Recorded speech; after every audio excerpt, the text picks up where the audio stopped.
नमस्ते दोस्तों। आज के इस वीडियो में एक कोऑपरेटिव हाउसिंग सोसाइटी में जब लोग रहने के लिए जाते हैं तो एक कॉमन प्रॉब्लम फेस करते हैं कि कई बार लोगों को फ्लैट की ओनरशिप होने के बावजूद सोसाइटी का शेयर सर्टिफिकेट मिल नहीं पाता।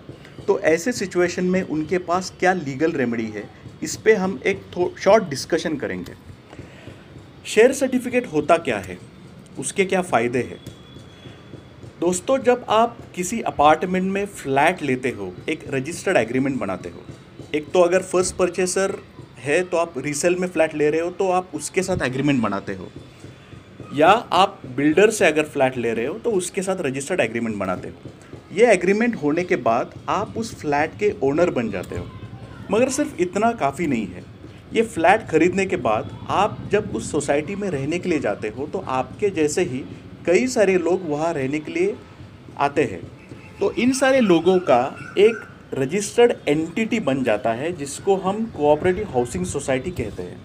ये सोसाइटी क्या होता है? ये सोसाइटी एक सर्विस प्रोवाइडर है। आप जिस अपार्टमेंट में रह रहे हो वहाँ कई सारे कॉमन सर्विसेज और मेंटेनेंस के काम होते हैं, जैसे लिफ्ट सर्विस है, वॉचमैन है, सिक्योरिटी सर्विस है, क्लब हाउस या बाकी के एमिनिटीज़ है। तो इन सारी चीज़ों का जो मेंटेनेंस करना है या देखभाल करनी है, ये सोसाइटी करती है। आप अगर किसी अपार्टमेंट में रह रहे हो तो आप ये नहीं कह सकते कि हमें सोसाइटी से कुछ लेना देना नहीं है। अगर आपका कुछ पर्सनल प्रॉब्लम वहाँ हो गया, कि जैसे कुछ आपके फ्लैट में लीकेज का प्रॉब्लम हो गया, या अगर आपका फ्लैट 5th फ्लोर या उससे ऊपर है तो लिफ्ट का प्रॉब्लम हो गया, या कुछ इंसिडेंट हुआ है और सिक्योरिटी सर्विस ठीक से काम नहीं कर रही है, तो ये सारे प्रॉब्लम्स को आपको सोसाइटी के मैनेजिंग कमेटी के सामने रखने पड़ते हैं। मगर एक सोसाइटी का जो मैनेजिंग कमेटी होता है वो सिर्फ सोसाइटी के मेंबर के साथ डील कर सकता है।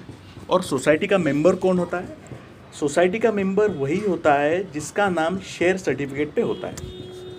इसमें दोस्तों प्रोसेस ऐसा है कि जो ज़मीन है जिसके ऊपर आपकी अपार्टमेंट या बिल्डिंग खड़ी है, वो जो बिल्डिंग है वो बिल्डर ने डेवलप की है।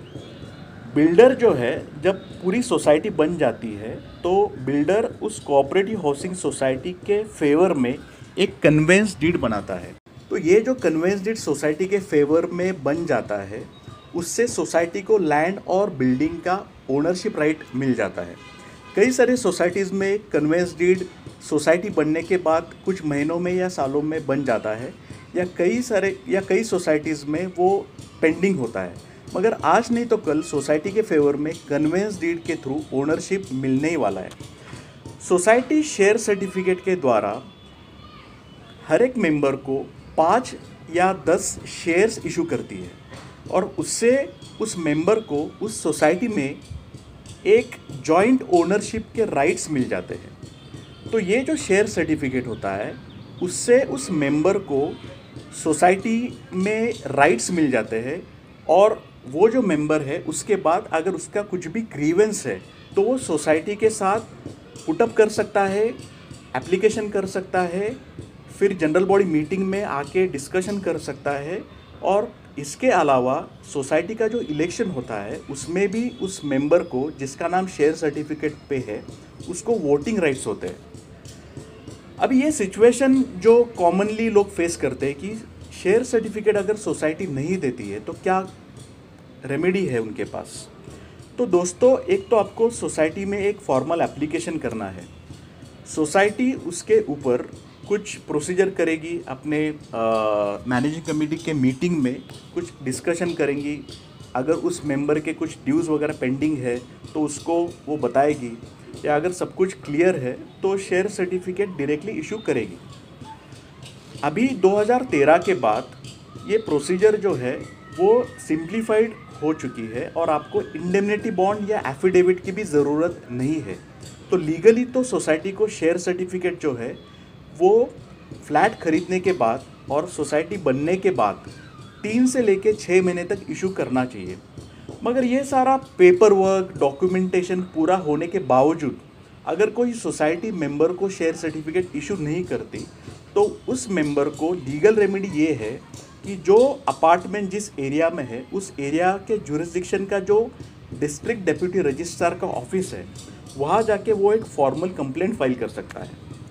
उसके बाद रजिस्ट्रार जो है वो सोसाइटी को नोटिस इशू करेगा, एक छोटी सी इंक्वायरी और हियरिंग कंडक्ट करेगा और फिर आपके फेवर में सोसाइटी को डायरेक्शंस दे सकता है कि इनको आप शेयर सर्टिफिकेट जल्द से जल्द उस टाइम फ्रेम में, एक डेफिनेट टाइम फ्रेम देंगे, उस टाइम फ्रेम में आप इशू करें। तो ये एक लीगल रेमेडी किसी मेंबर के पास होता है अगर उसको सोसाइटी शेयर सर्टिफिकेट इशू नहीं करती। कई बार ऐसा ऑब्जर्वेशन है कि मेंबर्स जो है शेयर सर्टिफिकेट अगर नहीं मिलता है तो वो अपना मेंटेनेंस सोसाइटी को पे करना बंद करते हैं। तो दोस्तों ये एक बिल्कुल गलत तरीका है। शेयर सर्टिफिकेट इशू होना और मेंटेनेंस भरना ये दो अलग अलग चीज़ें हैं।